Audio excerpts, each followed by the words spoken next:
Assalamualaikum warahmatullahi wabarakatuh. Perkenalkan, nama saya Eka Rizky Kurniati, mahasiswa jurusan Keperawatan tingkat 2 semester 3 Poltekkes Kemenkes Pangkal Pinang, Prodi D3 Keperawatan Belitung.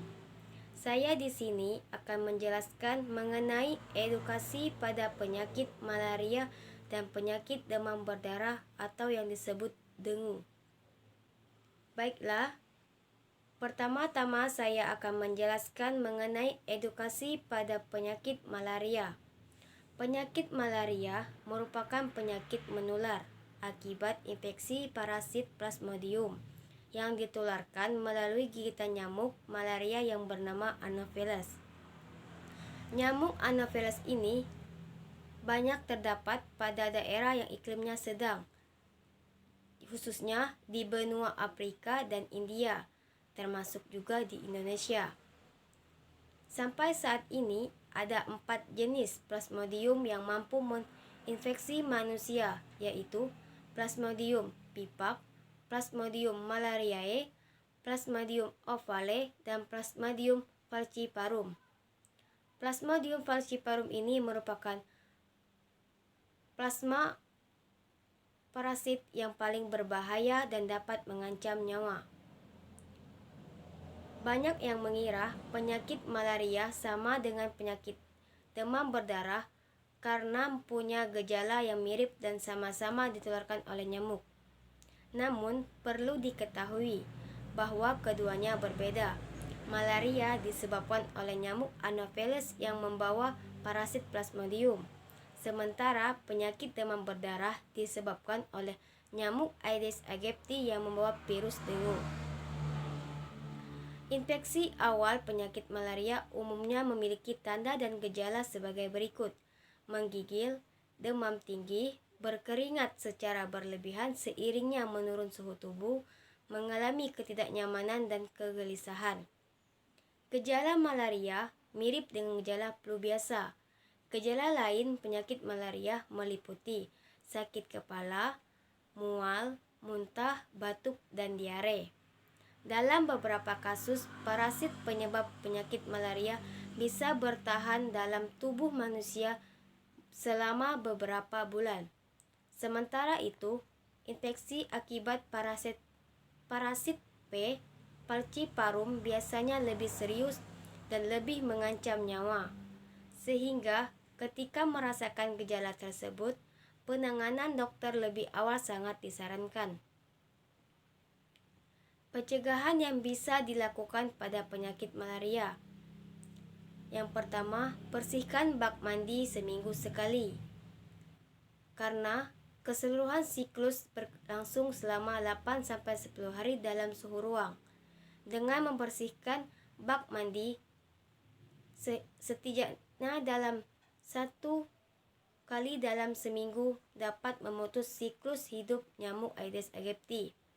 Yang kedua, perhatikan perabatan rumah tangga yang menampung air untuk mengurangi resiko munculnya nyamuk. Yang ketiga, gunakan kasa nyamuk yang berguna untuk mencegah masuknya nyamuk dari luar rumah. Biasanya dipasang pada pintu dan jendela. Yang keempat, jangan menumpukan dan menggantungkan baju terlalu lama, karena baju yang kotor yang menumpuk dapat menjadi tempat dihinggapinya nyamuk. Yang kelima, gunakan lotion anti nyamuk atau kelambu. Kemudian saya akan menjelaskan mengenai edukasi pada penyakit demam berdarah. Penyakit demam berdarah atau dengue adalah penyakit yang disebabkan oleh virus dengue yang ditularkan kepada manusia melalui gigitan nyamuk Aedes aegypti. Di Indonesia merupakan wilayah endemis dengan sebaran di seluruh wilayah tanah air.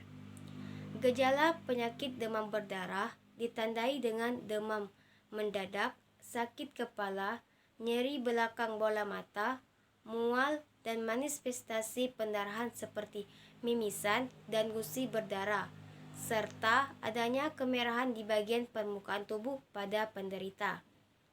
Pada umumnya, penderita demam berdarah atau dengue akan mengalami fase demam selama 2 sampai dengan 7 hari. Fase pertama, 1 sampai dengan 3 hari, penderita akan merasakan demam yang cukup tinggi. Fase kedua, penderita mengalami fase kritis pada hari keempat dan kelima. Fase ini, penderita akan mengalami turunnya demam hingga 370 derajat Celcius dan penderita akan merasa dapat melakukan aktivitas kembali. Pada fase ini, jika tidak mendapatkan pengobatan yang kuat, dapat terjadi keadaan fatal. Akan terjadi penurunan trombosit secara drastis akibat pemecahan pembuluh darah atau pendarahan. Fase ketiga akan terjadi pada hari ke-6 dan ke-7. Penderita akan merasakan demam kembali. Fase ini dinamakan fase pemulihan. Di fase inilah trombosit akan perlahan naik kembali normal. Selanjutnya, pencegahan yang bisa dilakukan pada penyakit demam berdarah atau dengue. Yang pertama, menutup tempat penampung air. Seperti yang kita ketahui, nyamuk adalah hewan yang berkembang biak dengan melewati beberapa fase. Oleh karena itu, pencegahan pertama dari penyakit demam berdarah yang bisa dilakukan adalah dengan mencegah perkembangan nyamuk melalui media air. Salah satunya dengan menutup semua tempat penampungan air. Untuk kamar mandi yang menggunakan bak mandi, maka tutuplah bak mandi dengan penutup yang rapat. Demikian juga dengan bentuk penampungan air lainnya. Hal ini akan membantu pencegahan perkembangbiakan nyamuk di dalam rumah. Yang kedua, menguras bak mandi atau tempat penampungan air lainnya. Cara kedua yang bisa dilakukan adalah dengan menguras bak mandi dan tempat penampung air lainnya secara bersih dan secara rutin. Hal ini perlu dilakukan karena bukan hal yang tidak mungkin jika jentik-jentik nyamuk tetap bisa berkembang dan penampungan air. Menguras bertujuan untuk mengurangi habitat bagi jentik-jentik nyamuk. Selain itu juga jentik-jentik akan bisa dibuang dalam proses pengurasan. Setidaknya, lakukan pengurasan sebanyak 1 kali dalam 1 minggu untuk mengurangi resiko penyebaran nyamuk penyebab penyakit demam berdarah. Yang ketiga, mengubur atau mendaur ulang barang bekas.